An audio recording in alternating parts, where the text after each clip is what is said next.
يرفع الله الذين آمنوا منكم والذين أوتوا العلم درجات والله بما تعملون خبير.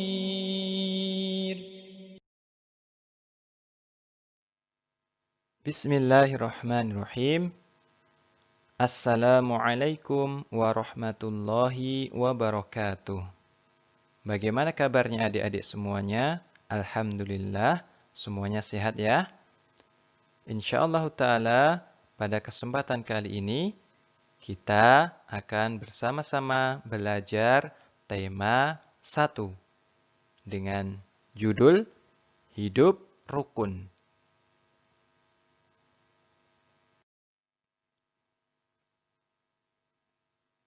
Pada subtema pertama, kita akan belajar tentang hidup rukun di rumah.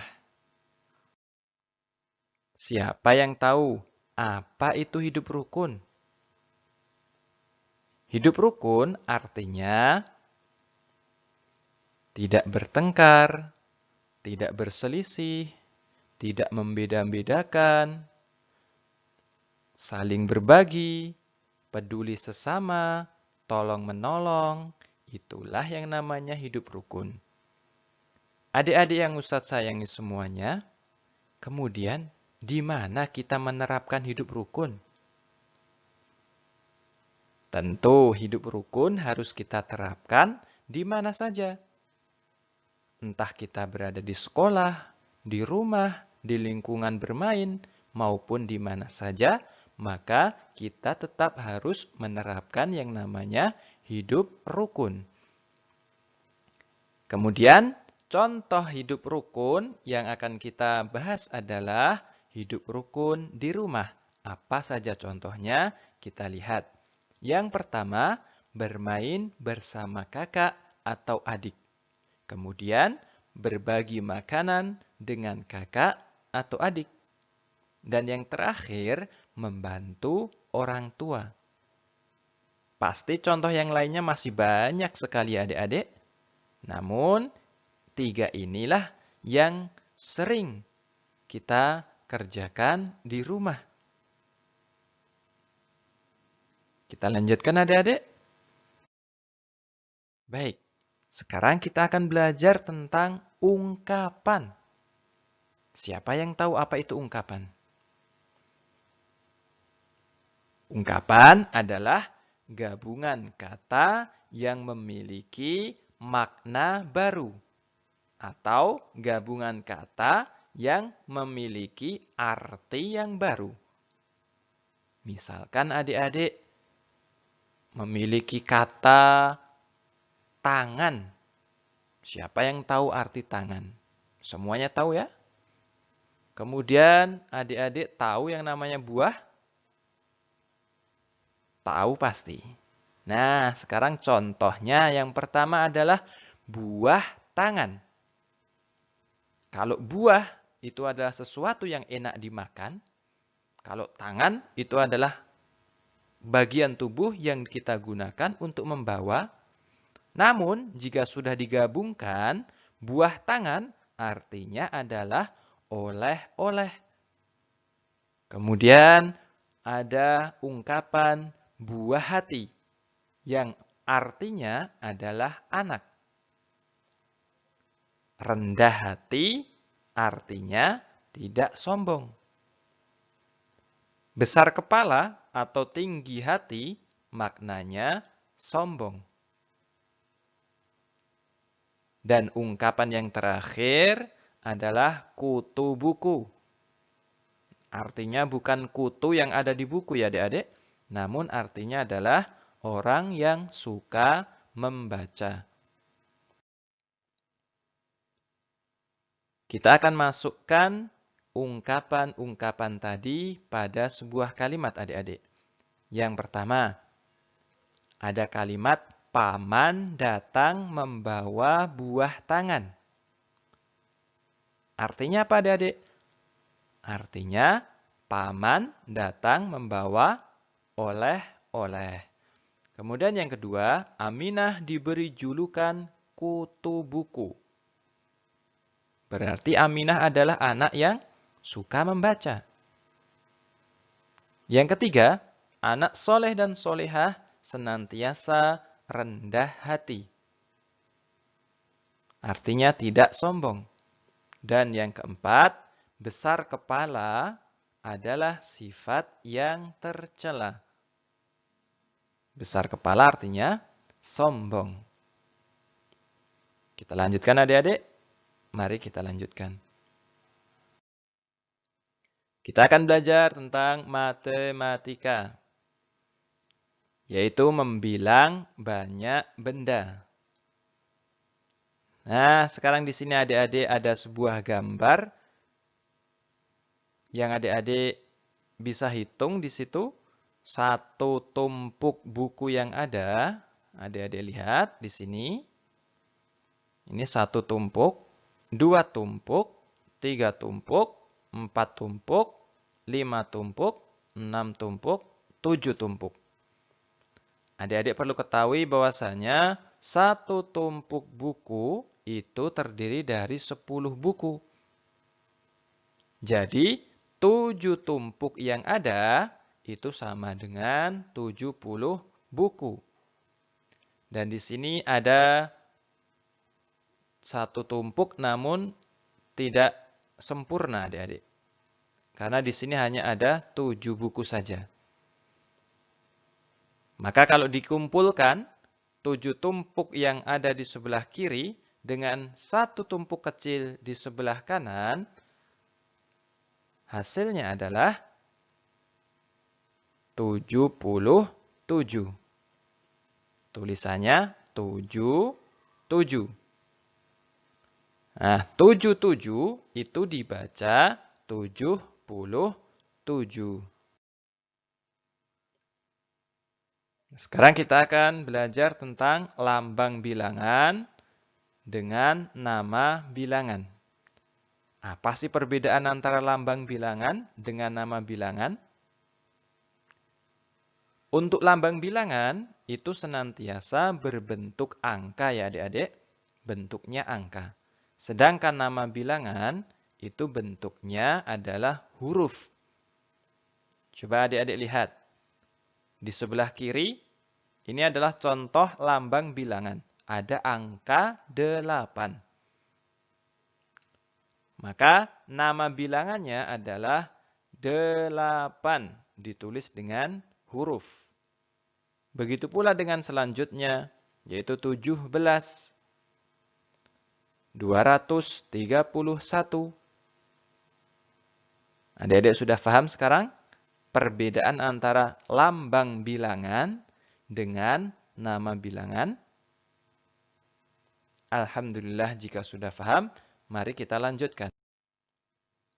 Kita akan belajar tentang nilai tempat atau kedudukan bilangan cacah.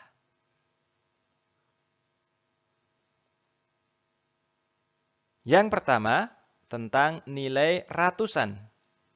Nilai ratusan itu dimiliki oleh angka pertama adik-adik, yaitu angka yang paling depan. Yang kita bahas di sini adalah bilangan yang memiliki 3 angka ya adik-adik. Maka angka paling depan ini nilainya adalah ratusan. Sedangkan nilai puluhan itu dimiliki oleh angka yang kedua. Angka yang ada di tengah. Dan nilai satuan dimiliki oleh angka yang terakhir, yaitu paling belakang. Sebagai contohnya, di sini Ustadz punya bilangan 246.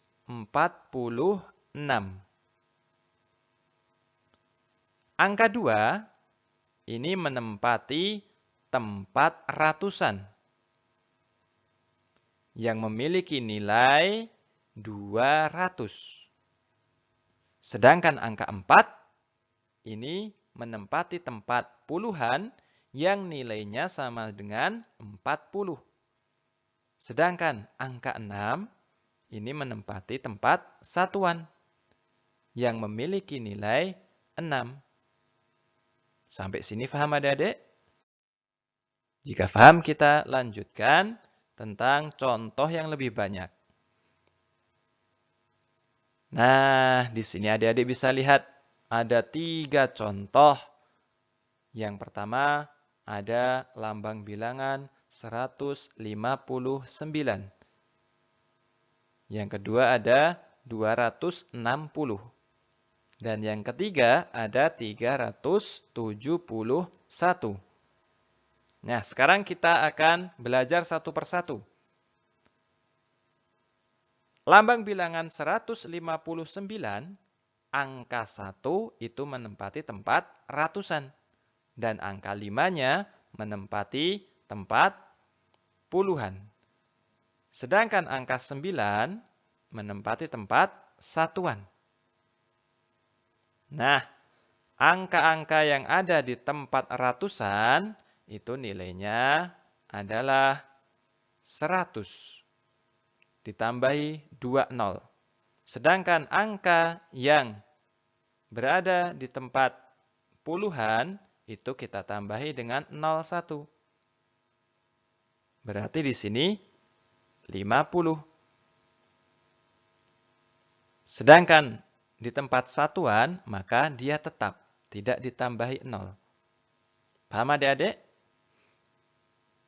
Misal yang selanjutnya itu sama dengan yang sebelumnya. Adik-adik bisa cermati. Kita lanjutkan? Baik, kita lanjutkan. Sekarang kita akan belajar tentang macam-macam gerakan berjalan. Ternyata berjalan itu ada beraneka ragam gerakan adik-adik. Pengen tahu apa saja? Mari kita simak. Yang pertama, gerakan berjalan ke depan. Bagaimana caranya? Caranya adalah kita tegakkan badan kita, kemudian kita langkahkan kaki kanan kita ke depan, diiringi dengan gerakan tangan kiri ke depan. Kemudian tangan kiri kita ke belakang, berganti dengan tangan kanan kita, maka kaki kiri kita maju ke depan. Dan begitu seterusnya. Jadi saling bertukar antara kaki dengan tangan. Jika kaki kanan maju, maka tangan kirilah yang maju. Kalau kaki kiri yang maju, berarti tangan kanan yang maju. Begitu seterusnya. Kemudian gerakan yang kedua adalah gerakan berjalan ke belakang. Cara melakukannya hampir sama dengan gerakan berjalan ke depan, namun ini adik-adik lakukan melangkahnya diganti ke belakang. Dan yang ketiga ada gerakan berjalan ke samping. Cara melakukannya, adik-adik posisi awal berdiri tegap, kemudian langkahkan kaki kanan ke samping, kemudian diikuti kaki kiri, kemudian kaki kanan melangkah ke samping lagi, kemudian diikuti kaki kiri, dan seterusnya. Dan yang terakhir ada gerakan berjalan berkelompok. Cara melakukannya, adik-adik bisa lakukan bersama teman-teman dengan berjalan secara berkelompok. Mudah kan adik-adik? Baik. Sekarang di akhir sesi ini ada latihan soal untuk adik-adik. Silahkan adik-adik kerjakan latihan ini di buku tulis kalian. Kemudian bisa kalian potret, foto, dan dikirim ke ustadz maupun ustadzah kalian.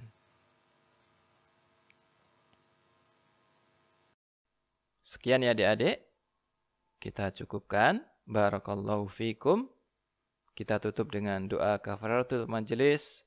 Subhanakallahumma wa bihamdika asyhadu an la ilaha illa anta astaghfiruka wa atubu ilaik. Assalamualaikum warahmatullahi wabarakatuh.